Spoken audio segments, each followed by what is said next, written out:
Go to the phone. You call him from a 210 area code. Who's this?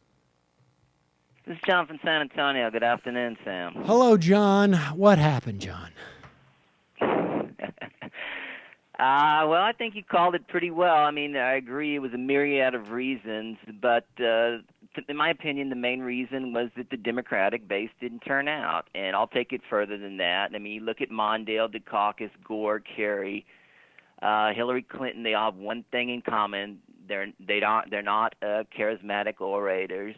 Obviously, Bill Clinton and Barack Obama were, and that's why they won by a fairly large margin the Electoral College.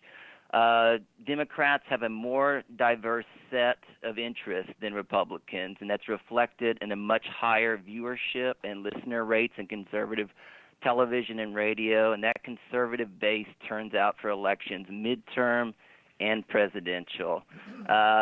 This also coincides with Democrats losing 3 of the last 4 elections from 2010 to 2016. Again, the charisma factor for Obama and portraying Romney as a plutocrat was extremely effective. Democrats lost the House in 2016 by almost 4 million votes. 4 million votes. Very few people are talking about this, as opposed to 2012 when Democrats actually they didn't win the House, obviously, but they did have 1,417,000 more votes than Republicans. So that fact about Congress is huge, because I mean, people. I just want to clarify this because people need to understand this dynamic, and I hadn't heard that figure at all. In 2012, was it 2012 or 2014 even? The Democrats win the popular vote in Congress, but lose a net amount of seats because of all that gerrymandering, or if you want to call it that. I mean, some political scientists would argue that it was more like just a sort of a natural sorting. But the idea that you have Democratic congressional districts that are like 90% Democratic, and Republican winning districts that are like 55% Republican, let's say. I'm just using those numbers to exaggerate the point, so that you could. It's similar to what we saw with the Electoral College, I guess, in some ways. Like, you run up the totals in California, but electorally you lose. But in this instance, they lost by 4 million votes on a congressional level. Well, not quite 4 million. It's like 3,900,000. Still, that's a lot of votes to lose. I mean, that means the Democratic Party base did not come out. Or I don't know if it was the base or whatever. Democratic voters did not come out. So you could stop interrupting John. He can educate you. I'm sorry, John. God. I'm sorry. No. I mean, I think that also. I mean, and I don't want to focus on this too much, but I don't think people are really addressing this. Is that it just seems like that the media and they seem to be dominating, because I mean, of course, Trump has a fact-free base. I mean, his whole campaign was ran on a fact-free policy matters, and and he just lies all the time.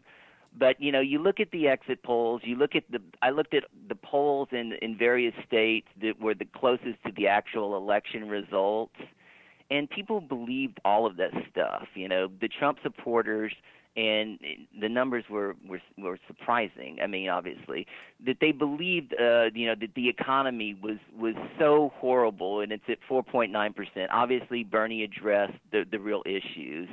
But I mean, and people are in pain. But compared to 2012, things have gotten much better. And so, but I mean, they believe that ISIS is a threat. They believe that the crime statistics are worse than than they actually are. I mean, it's this whole set of lies that people believe.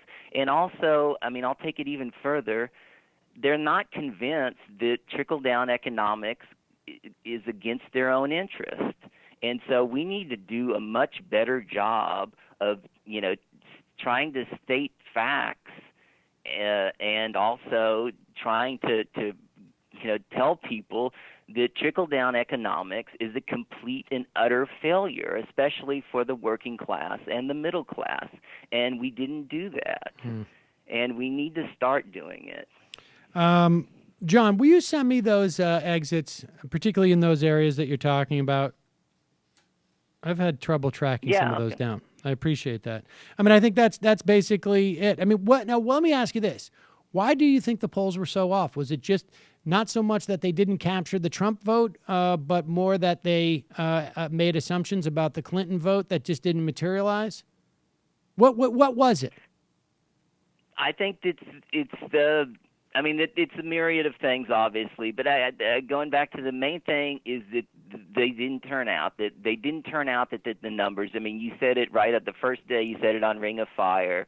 Almost 6 million votes from 2012.